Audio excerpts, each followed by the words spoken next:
Meus irmãos, a paz do Senhor. Meus queridos, vamos à nossa leitura bíblica diária. E hoje eu tenho companhia. Olha lá atrás, meia-noite. Está ali querendo fugir. Lembrando sempre, irmãos, que estamos estudando a lição de número 2, que traz por título Quem era Jó? Hoje, a leitura que faremos é no versículo 5 do primeiro capítulo. Estamos lendo versículo por versículo, né? Que faz parte da nossa leitura, que diz o seguinte: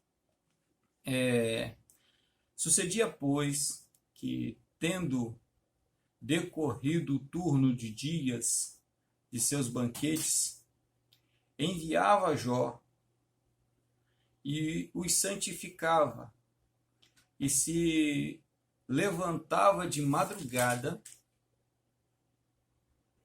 e oferecia holocausto segundo o número de todos eles, porque dizia Jó: porventura pecaram meus filhos e blasfemaram de Deus no seu coração. Assim fazia Jó continuamente. Agora é a Alerquina que está lá. Assim fazia Jó continuamente. Pois bem, irmãos, ontem nós vimos que eles faziam festas, né? Faziam banquetes, comemoravam o aniversário um do outro, né? Nós falamos até sobre a importância de que isso só acontece, essa coisa de se alegrar com os que se alegram, só acontece com aqueles que temem, aqueles que se gostam, aqueles que se amam. Só assim que essas pessoas comemoram. É mais fácil chorar com os que choram. Aí nós encerramos dizendo que mais importante é temer a Deus. Mais importante é isso. E olha só que é exatamente isso que Jó faz. Eles festejam, eles fazem tudo. O texto não diz que eles pecavam contra Deus, mas o texto fala do cuidado de Jó se porventura eles tivessem pecado.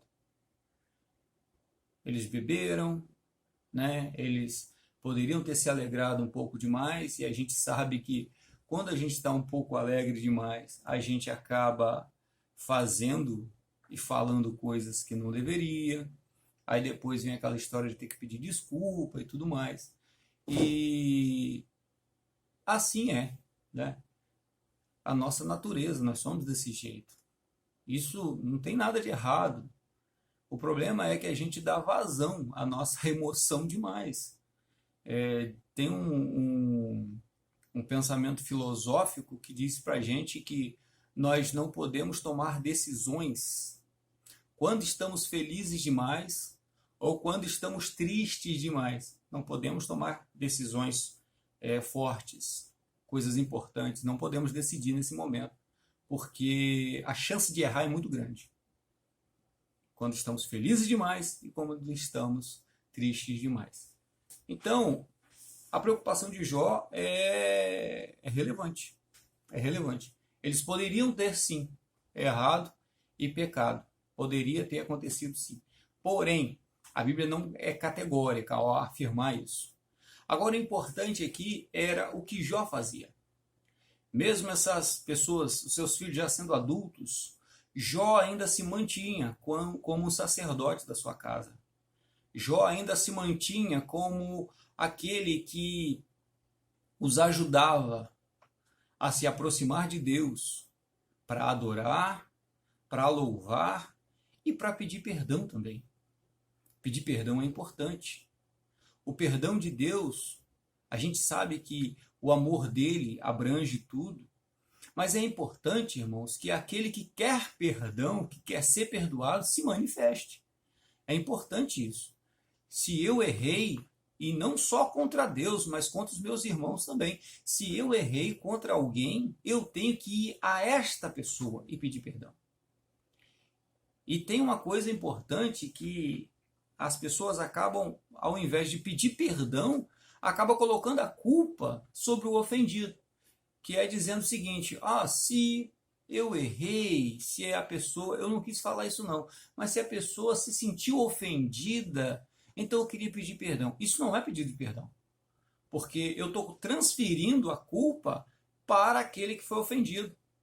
Se ele se sentiu ofendido, ou seja, ele só se sentiu ofendido porque ele quis se sentir. Não, ele se sentiu ofendido porque eu ofendi. Mesmo que eu não perceba que eu tenho ofendido, mesmo que eu não concorde que eu tenho ofendido, mas se ele se sentiu ofendido, é porque eu ofendi. Então eu tenho que pedir perdão e eu tenho que me colocar na condição de culpado, não na condição de eu não sei, né, se eu fiz, se eu não fiz. Não, eu sou culpado e eu peço perdão, né? Me desculpa. Agora, veja como que Jó mantém sua família unida na presença do Senhor. Meus irmãos, isso é importante. É a coisa mais importante que tem na vida. A coisa mais importante da nossa vida é estarmos na presença de Deus. Na presença de Deus, até a tristeza salta de alegria. Significa o seguinte, que na presença de Deus, tudo, absolutamente tudo é mais fácil. Tudo é melhor, tudo. Tanto a tristeza, ela é menos sofrível, quanto a alegria, ela é muito mais prazerosa. A presença de Deus. O Senhor Jesus encerra o Sermão da Montanha, no capítulo 7 de Mateus. Ele encerra com uma passagem bem conhecida nossa, e sempre a gente está voltando com ela aqui, que é a apresentação das duas casas, dos dois alicerces, que uma foi edificada sobre a rocha e a outra foi edificada sobre a areia. E se nós formos lá, nós vamos ver que as duas casas sofreram as mesmas provações, as duas casas sofreram a mesma luta, a mesma batalha. Sopraram ventos, correram águas, combateram contra elas, e uma caiu, e a outra não. E aí Jesus diz o seguinte, que uma foi edificada sobre a areia, a outra sobre a rocha. Que a rocha aqui simboliza o ouvir e praticar aquilo que o Senhor Jesus ensina. E a areia simboliza que é a parte fraca da casa. A parte forte da outra casa não é o alicerce dela. A parte forte é onde ela foi construída. A parte fraca da outra casa não é o alicerce dela. É onde ela foi construída. Então, irmãos, temos que observar isso. Onde é que a nossa vida está sendo construída? Onde é que a casa dos nossos filhos está sendo construída? Qual é a base? Onde é que está sendo firmados os alicerces da vida da nossa família, da vida dos nossos filhos, da nossa vida? Onde é que está sendo firmado esse alicerce? Jó se preocupava em manter o alicerce dos filhos dele em rocha, em lugar forte, em lugar firme. E nós? O que nós podemos fazer pelos nossos filhos? Como nós podemos auxiliá-los? Fica essa pergunta para hoje, certo? Que o Senhor Jesus nos abençoe e nos ajude a manter de pé a nossa casa e a nossa família na presença do nosso Deus. Amém? Deus os abençoe e tenham todos um bom dia, uma boa sexta-feira. Amém? Fiquem em paz.